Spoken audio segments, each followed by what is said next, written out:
Shalom, selamat pagi, selamat datang di Renungan Harian Toraya Kamis 1 Agustus 2024. Sebelum masuk di Renungan Harian Toraya, mari kita berdoa. Bapa, dalam nama Tuhan Yesus, tak henti-hentinya kami mengucap syukur Tuhan.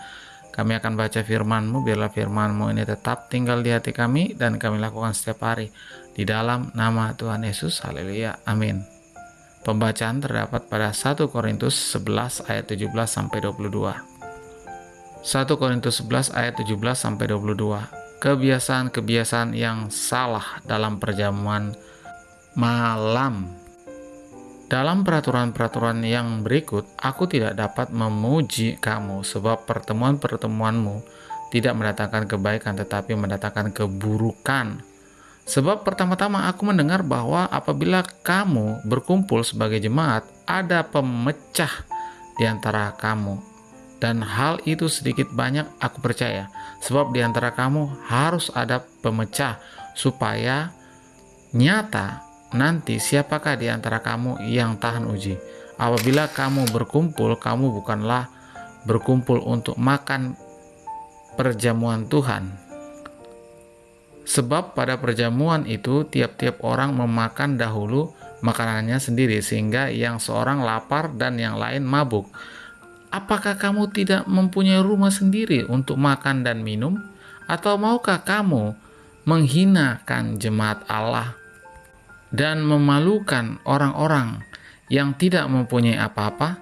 Apakah yang kukatakan kepada kamu memuji kamu? Dalam hal ini aku tidak memuji. Amin, firman Tuhan. Tema hari ini adalah waspadalah terhadap pujian. Mungkin sangat sedikit orang yang tidak menyukai pujian, apalagi jika itu keberhasilan dari jerih payahnya. Tidak jarang juga orang ingin dipuji dan selalu turut dalam hal yang sebenarnya tidak sejalan dengan apa yang direncanakan. Tidak hanya pujian secara verbal, banyak orang yang rela melakukan hal-hal yang tidak sejalan dengan kehendak kebenaran Tuhan hanya untuk mencari like melalui konten.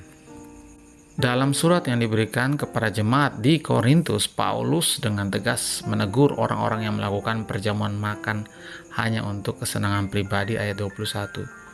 Ada juga yang melakukannya untuk mempermalukan orang yang tidak punya apa-apa ayat yang ke-22. Paulus begitu keras menegur mereka dengan mengatakan bahwa dia tidak memuji apa yang mereka lakukan meskipun itu kelihatannya baik. Ayat ke-22, ia tidak tegas menyatakan kesalahan karena tidak ingin jemaat Tuhan hanya melakukan tindakan yang dianggap sudah benar dan telah menghinakan jemaat Tuhan. Konteks teguran Paulus dalam surat ini adalah praktik dalam perjamuan makan. Hal ini sudah jarang terjadi lagi dalam kehidupan umat percaya masa kini, namun banyak praktik lain yang dekat dengannya. Pujian kadang tidak selalu kita dapatkan untuk memperlihatkan kekeliruan kita. Kadang juga pujian membuat kita terlena dengan keadaan yang malah membuat spiritual kita tidak bertumbuh. Dalam ungkapan orang Toraja mengatakan, paralu ditundan-tundan. Menjadi perenungan juga bagi yang selalu membutuhkan pujian melalui media sosial.